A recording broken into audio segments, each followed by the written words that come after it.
Why is marriage so complicated? Well, guess what? I've got some answers for you. I want to answer those questions for you. So some of you may be on the fence about marriage. You may be thinking about marriage. You may be in a relationship and you're kind of unsure or whether this is the next step for you in this relationship. And so hopefully some of my material can help you get a better understanding from a therapist perspective and from a person that's been in a successful, blissful, happily married for 35 years.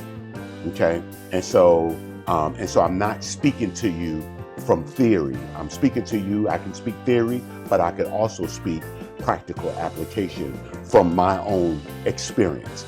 Okay? And so why is marriage so complicated? Here's why.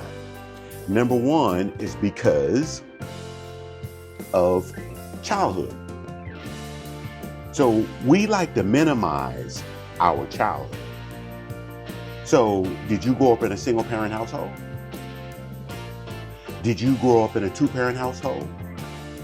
Did you grow up in a two-parent household and you saw a lot of interpersonal violence, a lot of domestic violence? Did you see a lot of, difficulty, emotional difficulty? Did you see aloofness, isolation? Did you see the lack of communication? Because you bring all that into this relationship, into your current relationship. So we like to minimize and we like to pontificate on what it is.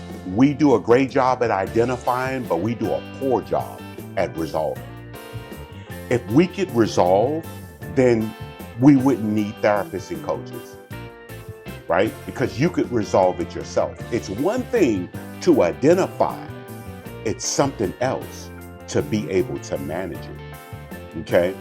And that's what makes marriage so difficult. So your childhood comes into play. Oh, check this out, past relationships. I remember I was working with, and that's one thing when you're,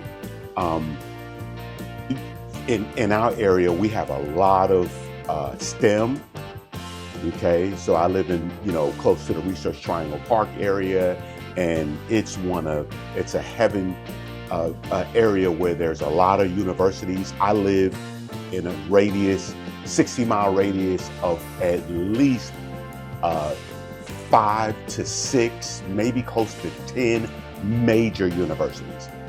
So a lot of my clients are very intellectual. And one thing I notice about people that are intellectual, they say things like, I think and I feel. No, you feel, and then you think. So what happens is, by the time something gets up in your thinking, your body is already in motion. Your body is already responding. Your body is already reacting to what was said or what was done. Okay? And so past relationships influence current relationships. And I remember I was working with this gentleman in the IT area, and he was incredibly smart, incredibly intuitive, and I was using a process with him, and he was able to get to a point where, because he had been married for like a year, okay, and they were having difficulties, and so one of the things that he figured out in our work together is that my wife is not my ex-girlfriend, because his ex-girlfriend, they had been in like a long-term relationship, and I think he felt like that she was actually going to be the woman that he actually married. And so now when he was going through difficulty in his current relationship, one of the things that he discovered in our work together was that my wife is not my ex. And so he was responding to his wife as if she was his ex. And his ex, he had these stories about how difficult it was to be in a relationship with her, and how, and how she, really hurt him emotionally. And so because of that past relationship, so the past is in the present. And so the past shows up in the present. The past is triggered in the present. So when his wife would do something, it would trigger his memory, okay? And not so much a logical memory, but what we call a body, right? So there's a book called The Body Keeps the Score. And what it talks about is how your body holds on to memories, okay? And so as a matter of fact, sometimes your body is triggered, and then logically you got to use your smart brain and go down in your body and say, hey, what's going on with you? Why are you being triggered like this? Why are you being activated? Why are you responding this way? Okay. And then there's another layer. So I'm gonna add another layer onto this. And there's the culture, there's the race, there's where did you grow up geographically? Okay, and for this, I've got a kind of a cute story to share with you. So when we bought our first house, it was a townhouse, and one morning we were woken by our neighbor, and I can't remember if he was our neighbor or like two houses down, and basically he was single, and one of the young ladies that he had, I don't know the extent to their relationship, but they were arguing out on the sidewalk. Now, these were townhouses, okay? And so, literally you could see and hear everything. The walls were paper thin, and you could hear and see everything. And so, my wife woke up, and I think we'd probably been married maybe less than 2 years, okay? And so my wife grew up in the South. Well, I grew up in the North, okay? So we're both African American, but geographically we grew up in different places.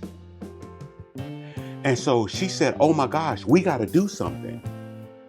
And I said to her, I said, well, what do you think we ought to do? She says, well, they're arguing. I mean, it wasn't fighting or anything, but it sounded like it was escalating to that level.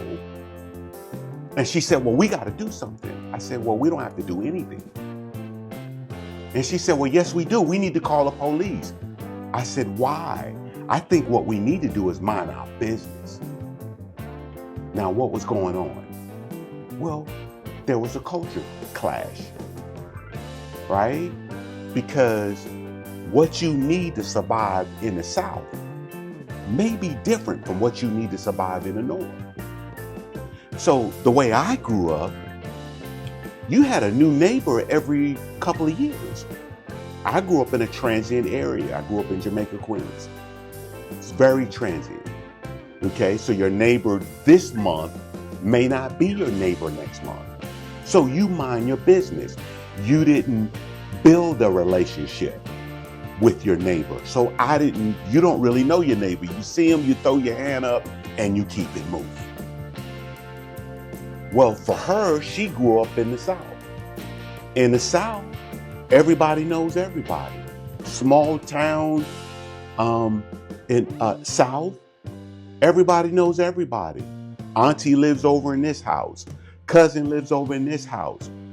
Long-time generational family friends live in this house over here. So if you are out of sugar, you got 3 houses you could go to and ask for sugar. That's why we had a corner store. We had a deli, because you better go to the deli, okay, the bodega, right, and get you some sugar. But the point being, it was more of a community. And so for her, she said, well, we got to do something. For me, my thought was, there's nothing for us to do. Okay, well, you know how that worked out. We ended up calling the police. So, and I think a few days later, I had a long scratch down the side of my car. So, anyway, So that's the challenge. That's the challenge with marriage. Okay? So that's the challenge. You got two separate, almost, the way I like to think about it, two entities, two backgrounds, two cultures, because even though y'all could be the same race, and then what if you're not the same race? What if one person grew up in Mexico and the other person grew up in Germany? Okay? I remember I was doing a consult and the person said, oh, she grew up in India, he grew up in Germany. Okay, well, how's that working out? Well, he's confused because he was saying, well, why all these people living in our house, right? But in her country, you live together and you support one another. Okay, in his country, things are maybe a little more individualized. All right, so all this, and this can create an impasse, and an impasse is when we're unable to work through it. And that's where maybe we isolate to the basement or the attic, or, we don't talk. We don't talk about it, okay? Or when we do, we argue about it and we get upset and we lose sleep and we increase blood pressure, okay? And so this is where it's beneficial to have a therapist or maybe even a coach to help walk you through this process. Hey, appreciate you listening. And if by the way, I'm George Tabb and I'm the Motivated Rider. And if you like some of this content, then like. If you like some of the content, if you want to hear more content, please subscribe, turn the notification off. You know somebody that maybe could benefit from hearing this information. Hey, please feel free to share. Remember, sharing is caring. Hey, God bless.